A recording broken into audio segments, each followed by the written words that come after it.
નમસ્કાર બાળકો, આજે હું તમને છત્તીસગઢ અને ગુજરાત રાજ્યના ટ્રેનિંગ કાર્યક્રમનું મહત્ત્વ સમજાવવાની છું. હવે આ કાર્યક્રમ શા માટે કરવાનું વિચારવામાં આવ્યો? આપણી સરકારે એવું વિચાર્યું કે ભારત દેશના લોકો એકબીજા પ્રત્યે દેશપ્રેમની ભાવના કેળવે, એકબીજા રાજ્યો વચ્ચે આદાન પ્રદાન થાય, એકબીજા રાજ્યોની માહિતી મેળવે. આવા અનેક કારણોસર છત્તીસગઢ અને ગુજરાતનું ટ્રેનિંગ કર્યું છે. તેવી રીતે અલગ અલગ રાજ્યોનું ટ્રેનિંગ ગોઠવવામાં આવ્યું છે, જેથી ત્યાંની પ્રજા બીજા રાજ્યની માહિતી મેળવી શકે અને આમ આસપાસ ભાઈચારાની ભાવના વિકસે. તો આવો આજે આપણે ગુજરાત અને છત્તીસગઢના કાર્યક્રમ વિશે જાણીશું અને તેમના રાજ્યોની માહિતી મેળવીશું.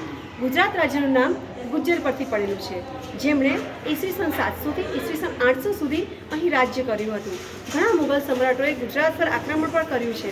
તેઓએ ગુજરાતને મુગલ સામ્રાજ્યમાં ભેળવી દેવાની કોશિશ પણ કરી હતી, પરંતુ મરાઠાઓ અને એવા અનેક સ્વતંત્ર વીરોએ આપણા ગુજરાતને આઝાદ કરાવ્યું છે અને એમના બલિદાનથી આજે ગુજરાત સ્વતંત્ર બન્યું છે. તો આવો આપણે જાણીએ. ગુજરાતની સ્થાપના થઈ હતી 1 મે 1960. તે રાજધાની છે ગાંધીનગર. તેમાં 33 જિલ્લાનો સમાવેશ થયેલો છે અને હાલ એક જિલ્લો ઉમેરવામાં આવ્યો છે, એટલે કે 34 જિલ્લાઓ હવે છે. રાજ્યપાલ તેમના છે આચાર્ય દેવવ્રત. મુખ્યમંત્રી અત્યારે હાલના છે ભૂપેન્દ્રભાઈ પટેલ. પ્રથમ રાજ્યપાલ આપણા હતા મહેંદી નવાઝ જંગ અને પ્રથમ મુખ્યમંત્રી હતા જીવરાજ મહેતા. આપણી વડી અદાલત અમદાવાદ શહેરમાં આવેલી છે. વિધાનસભાની સીટ આપણી 182 છે. રાજ્યસભા સીટ 11 છે. લોકસભા સીટ 26 છે. આપણી ભાષા ગુજરાતી છે. આપણું પ્રસિદ્ધ લોકનૃત્ય, હા તમને ખબર જ છે, આપણું પ્રસિદ્ધ લોકનૃત્ય એટલે ગરબા. ગરબા તો કેમ ભૂલાય. અને આપણું રાજ્યગાન છે જય જય ગરવી ગુજરાત. રાજ્ય પક્ષી સુરખાબ છે અને પ્રાણીની વાત કરીએ તો રાજ્ય પ્રાણી છે સિંહ. રાજ્ય વૃક્ષ છે વડ અને રાજ્ય ફૂલ છે ગલગોટાનું ફૂલ. આપણી રાજ્ય રમત બધાને ખબર હશે, બરાબર છે મિત્રો, કબડ્ડી.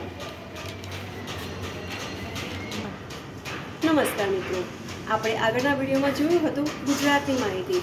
હવે ગુજરાત રાજ્ય સાથે જે રાજ્યની ટ્રેનિંગ કરવામાં આવી છે તે છત્તીસગઢની માહિતી થોડી જાણી લઈએ. છત્તીસગઢ એ ભારતનું 26મું રાજ્ય છે. તેમાં છત્તીસગઢ આવેલા હતા, એટલા માટે જ તેનું નામ છત્તીસગઢ પાડવામાં આવ્યું છે એવું કહેવામાં આવે છે. છત્તીસગઢની સ્થાપના 1 નવેમ્બર 2000 રોજ કરવામાં આવી હતી. તેની રાજધાની છે રાયપુર. તેના જિલ્લા 33 છે અને રાજ્યપાલ છે એમના અનસુયા ઉઇકે.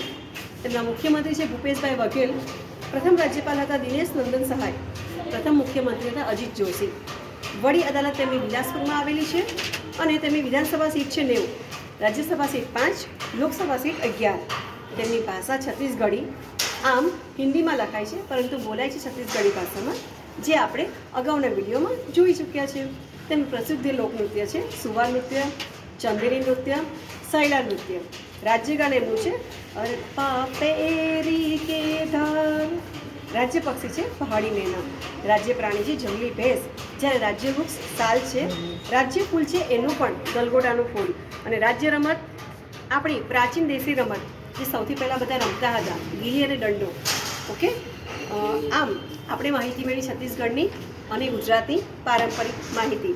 હવે ત્યારબાદ આપણે માહિતી મેળવીએ છીએ છત્તીસગઢના પોશાક અને છત્તીસગઢના જોવાલાયક સ્થળોની.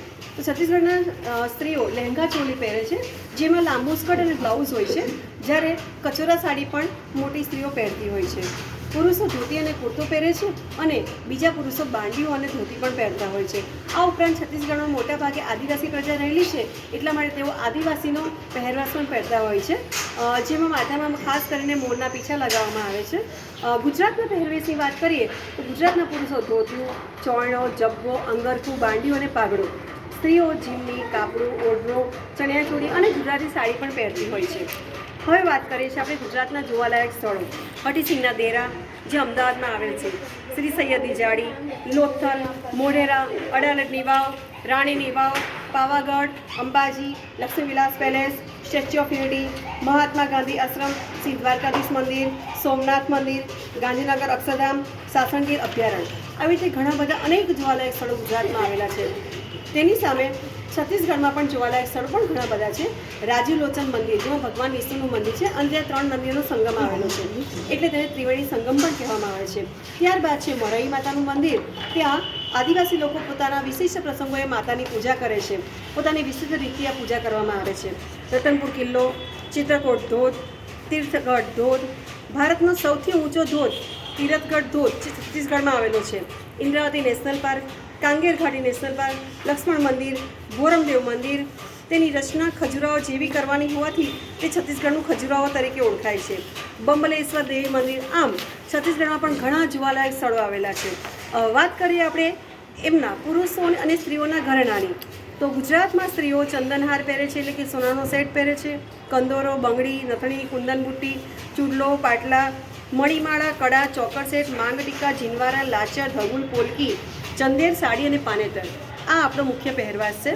આ ઉપરાંત છત્તીસગઢની સ્ત્રીઓ અને પુરુષો જે ઘરેણાં પહેરે છે, કલગી, માથે પટ્ટી, પાઘડો, જલંગી, બિછિયા, ખાંચની, ખીનવા, મુંદરી, ગુફાર, કુંદરી, નાગમોહરી, કકની, બનુરિયા, હરૈયા, એણી, તોડા, ભૂંગરા, સાફા, રૂપિયા, કડિયા. આ એમના વિશિષ્ટ ઘરેણાઓ છે જેઓ તે પહેરે છે. તમને અમારા વિડીયોમાં ઘણી બધી માહિતી છત્તીસગઢ અને ગુજરાત વિશે મળી ગઈ હશે, તો આશા છે કે આપ આ વિડીયો જોઈને અલગ અલગ માહિતી લઈશો. Thank you.